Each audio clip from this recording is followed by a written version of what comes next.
A gente segue aqui com mais informação, trazendo agora, minha gente, esse destaque para você, a aplicação de um exame psicológico exibido na série Tremembé, que fala sobre o caso de Suzanne von Richthofen e outros criminosos, né, que praticaram aí crimes de grande repercussão nacional, despertou aí a curiosidade do público.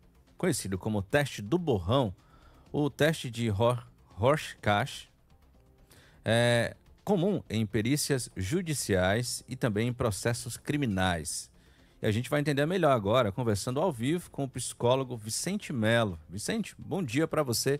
Seja bem-vindo aqui ao Conexão Verdinha, tudo bem? Bom dia, sabe? Tudo bem? Obrigado aí pela abertura de trazermos aqui o nosso conhecimento da psicologia. Vicente, para o nosso ouvinte poder entender melhor, né? Como é que é feita a avaliação das tendências de personalidade e comportamento de uma pessoa? Acho que é importante a gente começar com essa informação, para o nosso ouvinte entender melhor de que maneira esses testes, por exemplo, são aplicados. Sabe, eu acho sempre importante trazermos que, para além do uso do teste de forma unitária, nós usamos uma bateria. Toda avaliação psicológica, ela deve fazer uso de mais de um instrumento.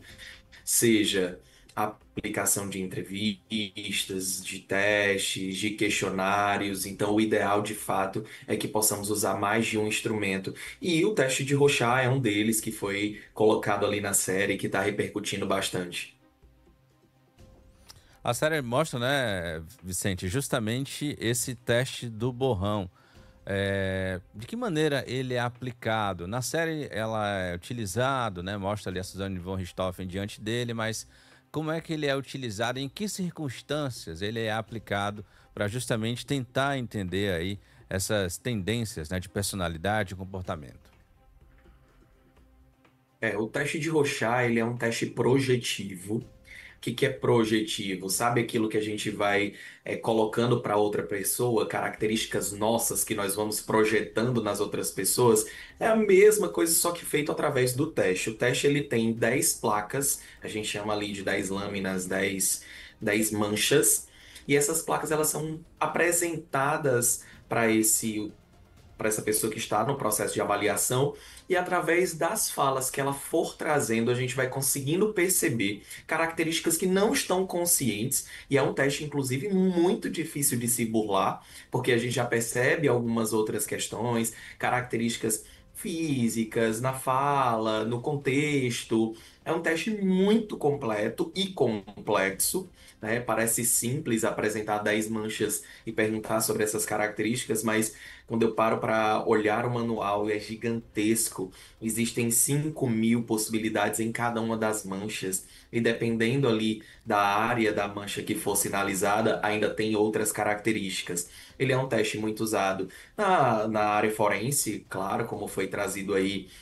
na série, mas a gente também pode usar em aspectos clínicos, dentro de organizações, para processos seletivos, então a gente tem como fazer uso dele em vários locais. Claro que existem aspectos éticos que não me permitem trazer aqui minuciosamente como funciona uma correção ou ensinar como se submeter à aplicação desse teste, e de fato que seja espontâneo no ato da apresentação das pranchas.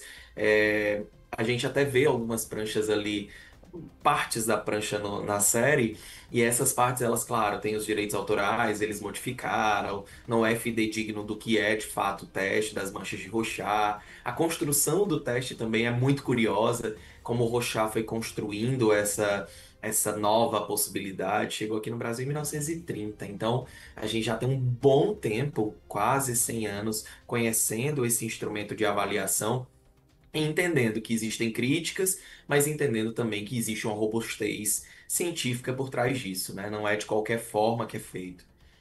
Além do teste do borrão, existem outros testes, Vicente, mais comuns, que também são aplicados aí pelos profissionais? Existem. Como eu falei, né, a avaliação psicológica, o ideal é que nós possamos usar mais de um instrumento. Eu mesmo faço aplicação de testes para concursos da polícia, por exemplo, e lá nós vamos colocar testes de atenção, também testes de personalidade, testes de inteligência. E geralmente, nesse caso da polícia, a gente vai muito para o fluxo da atenção concentrada, da atenção dividida. Nós fazemos o cruzamento das informações de mais de um teste. O de personalidade também, que é diferente do teste de Rorschach. Eu uso a bateria fatorial de personalidade, a gente chama de BFP. Então, existem várias possibilidades de avaliação que a gente faz uso em outros contextos, como o que eu citei aqui também. Outro ponto importante, Vicente, que a gente traz em relação a esse tema é a questão aí da busca, né, por ele, especialmente nas redes sociais nos últimos dias, justamente por conta da série. E aí muita gente tem comentado, tem feito esses testes por conta própria. E aí eu queria que você falasse sobre justamente o perigo, né, de você se realizar esse teste sem a devida supervisão de um profissional. Qual a orientação você pode dar para essas pessoas nesse sentido? Sávio, esse teste é um teste, como eu disse, muito complexo. Então, qualquer característica, interpretação equivocada pode reverberar em impactos muito destrutivos, sinalizar situações que não têm a referência. Então, é muito desafiador. É por isso que, para além do profissional psicólogo, ele também precisa ter ali um fluxo de formação, de especialização. É importante que ele tenha todo um conhecimento acerca do teste. Ele é tão complexo, sabe, que pode ser aplicado por dois, corrigido ali a aplicação dele por dois profissionais. Um psicólogo que aplica e um psicólogo que faz a correção, exatamente para tentar mitigar, minimizar qualquer situação de influência na aplicação do teste. Também gosto muito de frisar, até perguntei à sua produção e fiquei feliz do cuidado, do zelo com a ética profissional, de não expor esse material, de não levar esse material para as redes sociais.